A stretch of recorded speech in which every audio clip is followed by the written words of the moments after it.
এই বৃষ্টির দিনেও চলে আসলাম অনেক দিন পর। বেশ কিছুদিন তো মন মেজাজটা ভালোই ছিল না, কারণ এত ফলোয়ার সাবস্ক্রাইবার আমার চ্যানেলে, কিন্তু এত বলতে আমি এটা বোঝাতে ছিলাম যে 1000-এর উপর সাবস্ক্রাইবার, কিন্তু কোনো ওয়াচ টাইম সেভাবে নেই। তো মনটা ভালো লাগছিল না বলে সেভাবে বড় ভিডিও দিচ্ছিলাম না, ছোটো ছোটো ভিডিও দিচ্ছিলাম, তাও মাঝে বেশ কয়েকদিন বন্ধ ছিল।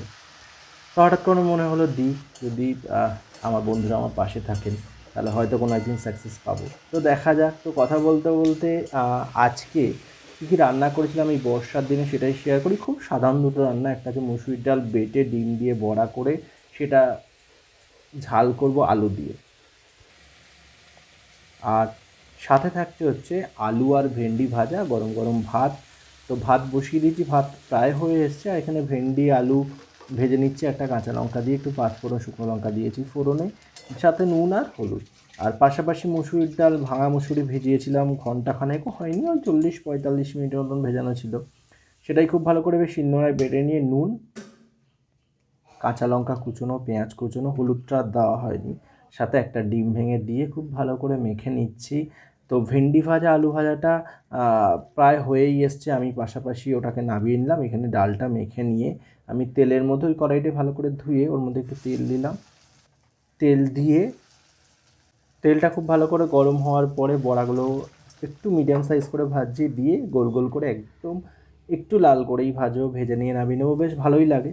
তবে হ্যাঁ, আজকে ভেবেছিলাম এত বৃষ্টি পড়ছে, একটুখানি যদি জ্যান্ত মাছ বাড়িতে আসতে একটুখানি পাতলা করে মাছের ঝোল করতাম।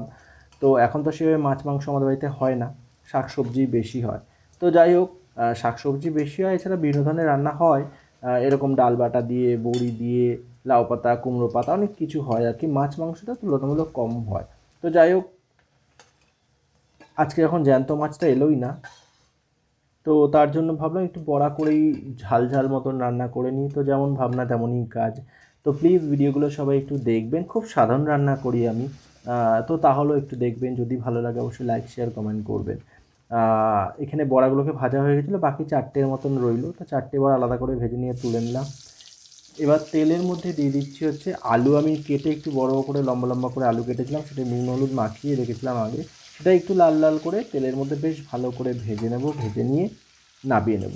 আর এই রান্নায় কী কী মশলা ব্যবহার করছি বলে দিই। একটুখানি রয়েছে আদা জিরে কাঁচা লঙ্কা রসুন পেঁয়াজ সমস্ত কিছু, আর পেঁয়াজ কুচিয়ে নিয়েছি, একটু ক্যাপসিকাম কুচি কুচি করে কেটে নেওয়া হয়েছে, আর কাঁচা লঙ্কা ঝালের জন্য ব্যবহার করেছি। একটা শুকনো লঙ্কা চিড়ে এর মধ্যে ফোড়নে দিলাম, দিয়ে দিলাম জিরে আর কাঁচা পেঁয়াজ কুচুনো আর ক্যাপসিকাম সমস্ত কিছু দিয়ে খুব ভালো করে এটা একটু নুন দিয়ে ভেজে নিচ্ছি। মশলা যেগুলো বেটে রেখেছিলাম সাথে একটুখানি কাশ্মীরি লঙ্কাগুলো মিশিয়ে দিয়েছি, কিন্তু আমি রান্নায় শুকনো লঙ্কাটা বেটে বা গুঁড়োটা ব্যবহার করি না, কিন্তু রঙ হলে বেশ ভালোই লাগে।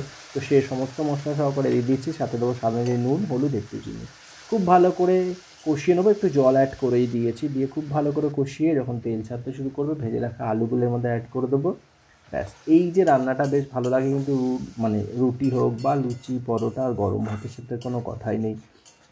আমাদের ভীষণ ভালো লাগে ডালের বড়া করে খেতে, রান্না করতে। তো আজকে ডালের বড়ার সাথে আমি একটুখানি একটা ডিম ভেঙে এর মধ্যে অ্যাড করে দিয়েছি, দিয়ে বড়াগুলো খেতেও ভালো হবে, বেশ সেই স্পঞ্জের মতো হবে, দারুণ লাগে খেতে। তো কথা বলতে বলতে মশলাগুলো খুব ভালো করে কষিয়ে নিয়েছি, পাশাপাশি ভাত আমার হয়ে গেছে, ভাজাটাও হয়ে গেছে। আলুগুলো দিয়ে মশলা সহকারে খুব ভালো করে কষিয়ে নিচ্ছি, আর পরিমাণ মতন যতটুকু জল দরকার এখানে আমি জলটা দেবো। যেহেতু বড়ার তরকারি, একটু জলটা বুঝে দেবো, এমনি মাখা মাখা হবে, তাছাড়া বড়াটা দিলে ঝোলটা পুরোটাই টেনে নেয়। তো বড়ার তরকারিটা একটু কষিয়েই রান্না করবো, একদম মাখা মাখা করে, তবে জলটা একটু বুঝে দেবো কারণ বড়াগুলো জলটা আনবে। তো খুব ভালো করে কষানো হয়ে গেছে, দারুণ একটা গন্ধ দেখলাম বেরোচ্ছে, কষানোর মশলা কষানোর যে গন্ধ সেটা বেরোচ্ছে। জল দিলাম, বেশ খানিকটা সময় ফ্লেমটা একদম মিডিয়াম করে একটা ঢাকনা চাপা দিয়ে আলুগুলো ভালো করে সেদ্ধ হওয়ার পর, তারপর যখন একটু মাখা মাখা হয়ে আসবে বড়াগুলো দেবো, দিয়ে নেড়ে চেড়ে নামিয়ে নেব। তো বন্ধুরা, সাধারণ পরিবারগুলোতে সাধারণ যে রান্নাগুলো হয় সেগুলো কিন্তু খেতে সত্যি অসাধারণ লাগে। রোজ রোজ যে মাছ মাংস ডিম খেতে হবে এরকম কোনো কথা নেই। তো বেশ কিছু রান্না থাকে যেগুলো দারুণ, আমরা হয়তো এখন সময়ের অভাবে করে উঠতে পারি না, কারণ ওগুলোতে পরিশ্রম অনেক বেশি থাকে। তবে পুরোনো দিনের রান্না তো এগুলো কিন্তু স্বাদে আর গুণে দুটোতে ভীষণ ভালো। তো যাই হোক, কথা বলতে বলতে এটাও রান্না হয়ে গেছে, আলুগুলো খুব ভালো করে সেদ্ধ হয়ে গেছে, ভেজে রাখা বড়াগুলো আমি এবার ওপর থেকে দিয়ে দেবো, দিয়ে একটু নেড়ে চেড়ে ঢাকনা চাপা দিয়ে বেশ কিছুটা সময় হালকা করে এটা ফুটিয়ে নেব, যাতে ঝোলটা বড়ার মধ্যে ঢুকতে পারে। তারপরে নামিয়ে নেবো আর পরিবেশন করবো গরম গরম ভাতের সাথে। তো সবাইকে বলছি, যদি এই রান্না ভালো লেগে থাকে, আপনারা পছন্দ করে অবশ্যই চ্যানেলটা সাবস্ক্রাইব শুধু সাবস্ক্রাইব করবেন না, প্লিজ একটু সময় নিয়ে ভিডিওগুলো দেখবেন। তো চলুন, রান্নাটা হয়ে গেছে কথা বলতে বলতে। আর আজকে তো দুদিন ধরে খুব বৃষ্টি হচ্ছে, আজকে তো সারাটা দিন বৃষ্টি ছিল, বেরোনোর সেরকম কোনো বিষয় ছিল না। ভেবেছিলাম বাজার যাব, বাজারও যাওয়া হয়নি। তো ঘরে যা ছিল তাই, খালি সামনের দোকান থেকে একটা ডিম নিয়ে এসলাম, এটা ভেঙে এর মধ্যে দিয়ে দিয়েছিলাম। তো রান্নাটা হয়ে গেছে। আমি একটা বাটির মধ্যে এই যে বড়া দিয়ে আলু দিয়ে যে একটা কষা কষা মতন রান্না, সেটা আমি নামিয়ে নিচ্ছি। হয়ে গেছে, পরিবেশন করার পালা। তবে হ্যাঁ, আজকে পরিবেশন করে দেখাচ্ছি না। আজকে রান্না দুটো কেমন লাগলো অবশ্যই জানাবেন। সবাই ভালো থাকবেন, সুস্থ থাকবেন, সাবধানে থাকবেন, এভাবেই পাশে থাকবেন। আজকে রান্না কমপ্লিট। টাটা।